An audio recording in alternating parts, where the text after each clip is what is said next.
ஃபெயிலியர்ஸ்ன்ற பேரை கேட்டாவே பயமா? ஆனா உண்மை ஃபெயிலியர்ஸ் தான் நம்ம எல்லாரையும் வெற்றியை நோக்கி ஓட வச்சிட்டு இருக்கு. ஹோண்டா பிராண்ட பத்தியோ ஹோண்டா தயாரிக்கிற பைக்ஸ பத்தியோ கண்டிப்பா தெரியாதவங்க யாருமே இருக்க முடியாது. ஆனா ஹோண்டான்ற இவ்வளவு பெரிய சக்சஸ் தோல்விகளால தான் கட்டமைக்கப்பட்டிருக்கு. ஜப்பானை சேர்ந்தவர் தான் சாய்கிரோ ஹோண்டா. சாய்கிரோ ஹோண்டா தன்னோட ஸ்கூல் படிப்பை முடிச்சதும் ஏதாவது ஒரு தொழில் பண்ணலாம் அப்படின்னு நினைச்சிருக்காரு. அந்த நேரத்துல டொயோட்டோ கார் கம்பெனி ரொம்ப பிரபலமா இருந்திருக்காங்க ஜப்பான்ல. அவங்களுக்கு நிறைய பிஸ்டன் தேவைப்பட்டிருக்கு. நாம ஏன் பிஸ்டனை தயாரிச்சு கொடுக்க கூடாது அப்படின்னு நினைச்ச சாய்கிரோ ஹோண்டா வீட்டுல உட்கார்ந்து 1 இயரா ஹார்ட் ஒர்க் பண்ணி பிஸ்டனை தயாரிச்சு எடுத்துட்டு போய் டொயோட்டோ கிட்ட கொடுக்கறாங்க. டொயோட்டோவுக்கு அது பிடிக்கவே இல்ல, ரிஜெக்ட் பண்ணிடுறாங்க. என்னடா இது, நம்ம 1 இயர் உட்கார்ந்து ஹார்ட் ஒர்க் பண்ணி தயாரிச்சிருக்கோமே, இத போய் ரிஜெக்ட் பண்ணிட்டாங்களே, அப்படி என்ன நம்ம தயாரிச்சதுல குறை இருக்கு அப்படின்னு சொல்லிட்டு எல்லா குறைகளையும் பார்த்து பார்த்து சரி பண்ணிட்டு மறுபடியும் பிஸ்டன்ஸ் எடுத்துட்டு போய் டொயோட்டோ கிட்ட கொடுக்கறாங்க. அப்போ டொயோட்டோவுக்கு ரொம்பவே பிடிச்சு போயிருது. ஓகே, இனிமே நீங்களே எங்களுக்கு வந்து பிஸ்டல்ஸ் எல்லாம் கொடுங்க அப்படின்னு சொல்லிடுறாங்க.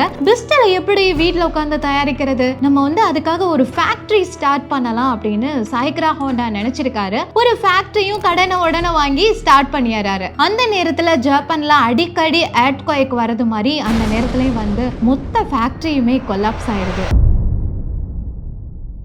என்னடா நம்ம இப்பதான் ஏதோ ஒரு சக்சஸ் வந்திருக்கே அப்படின்னு சொல்லிட்டு சந்தோஷமா இருந்தா அது இந்த விதிக்கே பொறுக்கலையே அப்படின்னு நினைச்சிட்டு மறுபடியும் நண்பர்கள் எல்லாத்துக்கிட்டையும் பேசி அவங்க கிட்ட கொஞ்சம் கடனை வாங்கி ஒரு பெரிய ஃபேக்டரிய ஸ்டார்ட் பண்றாரு. அந்த நேரம் செகண்ட் வேர்ல்டு வார் போய்கிட்டு இருக்கு. விதி பொல்லாததுன்னு சொல்லுவாங்க இல்லையா, எப்போ என்ன நடக்கும்ன்றத விதிய பத்தி நம்ம கணிக்கவே முடியாது. அந்த டைம்ல ஒரு பாம் சாய்கிரோ ஹோண்டாவோட ஃபேக்டரிக்குள்ளேயே விழுந்துருது. இத்தனை வருஷம் ஹார்ட் ஒர்க் பண்ண எல்லா கடின உழைப்புமே கண்ணு முன்னாடி எரிஞ்சு சாம்பல் ஆயிருது. அந்த டைம்ல ரொம்ப நொந்து போன சாய்கிரோ ஹோண்டா வெறுப்போட வீட்டுல வெறிச்சு பார்த்தபடி உட்கார்ந்துருக்காரு. அவரு கண்ணு முன்னாடி ஒரு சைக்கிளும் ஒரு புல் வெட்டுற இயந்திரமும் இருக்கு. அப்போ அவருக்கு சடனா ஒரு ஐடியா வருது. நம்ம ஏன் இந்த புல் வெட்டுற இயந்திரத்துல இருக்கிற மோட்டாரை கலட்டி சைக்கிள்ல போட்டு இன்னோவேட்டிவா ஒரு விஷயத்த கண்டுபிடிக்க கூடாது அப்படின்னு நினைச்சு மோட்டாரை கலட்டி சைக்கிள்ல மாட்டிட்டு தெருக்குள்ள ரொம்ப ஹாப்பியா போறாரு. என்னடா இது புதுசா ஏதோ வருது அப்படின்னு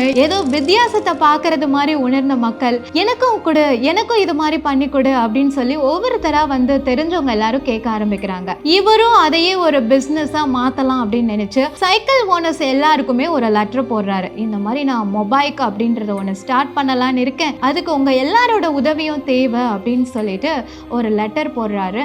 எல்லாரும் அவருக்கு சப்போர்ட் பண்றாங்க. அந்த நேரத்துல எல்லா சப்போர்ட்டையும் கலெக்ட் பண்ணிக்கிட்ட சாய்கிரோ ஹோண்டா ரொம்ப தெம்போட அந்த பைக்கை ரெடி பண்ண ஆரம்பிக்கிறாரு. ஆனா அவர் எதிர்பார்த்தபடி விற்பனை எதுவும் பெருசா போகல. எங்க மிஸ்டேக்ஸ் வந்துச்சு அப்படின்னு சொல்லிட்டு சைஸ் வந்து பெருசா இருக்கிறதுனாலதான் யாருமே வாங்க மாட்டேங்கிறாங்க அப்படின்றத புரிஞ்சுக்கிறாரு. அதனால அவரே உட்கார்ந்து அந்த சைக்கிளையும் மோட்டார்ஸையும் பாட்டா கலட்டி எல்லாரும் லைக் பண்றது மாதிரி ரொம்ப சின்னதா வடிவமைக்க ஆரம்பிக்கிறாரு. இப்போ அவரோட திங்கிங்கும் ஒர்க் அவுட் ஆச்சு, ஐடியாவும் சக்சஸ் ஆச்சு. எல்லாரும் அவரோட பைக்கை விரும்பி அக்செப்ட் பண்ண ஆரம்பிக்கிறாங்க. இதுக்கப்புறம் சாய்கிரோ ஹோண்டாவுக்கு தோல்விங்கிறதே கிடையாது. பாருங்க, அவர்கிட்ட கேக்குறாங்க உங்களோட சக்சஸ்க்கு என்ன காரணம்? அதுக்கு அவர் சொல்றாரு 99% ஃபெயிலியர்ஸ் தான் என்னோட சக்சஸ்க்கு காரணம்னு. ஜப்பான்ல ஒரு ப்ராவர்ப் இருக்கு, நீங்க விழுந்துட்டீங்கன்னா வெறும் கையோட எந்திரிக்காதீங்க, ஏதாவது தோல்வியில இருந்து ஒரு லெசனை கத்துக்கிட்டு எந்திரிங்க அப்படின்றதுதான் அந்த ப்ராவர்ப். நிஜமாவே இந்த ப்ராவர்ப் எல்லாரோட லைஃப்லயும் அப்ளை பண்றது மாதிரி இருக்கு. நம்ம கீழே விழுந்துட்டோம், தோல்வி நம்மள பிடிச்சு தள்ளிருச்சு அப்படின்றதுக்கு பதிலா எந்திரிக்கும் போது தோல்வியில இருந்து நம்ம என்ன பாடங்களை கத்துக்கிட்டு இருக்கோம் அப்படின்றது முக்கியமான விஷயம். சோ இந்த வீடியோவை பார்த்ததுக்கு பின்னாடி நீங்க யாருமே மனம் சோர்ந்து போக மாட்டீங்க அப்படின்றத நம்புறேன். இது மாதிரி சூப்பர்வான கண்டென்ட்ஸ்க்கு நம்ம ஜென்மாஸ்ரீ தமிழை சப்ஸ்கிரைப் பண்ணிட்டு ஷேர் பண்ணிருங்க.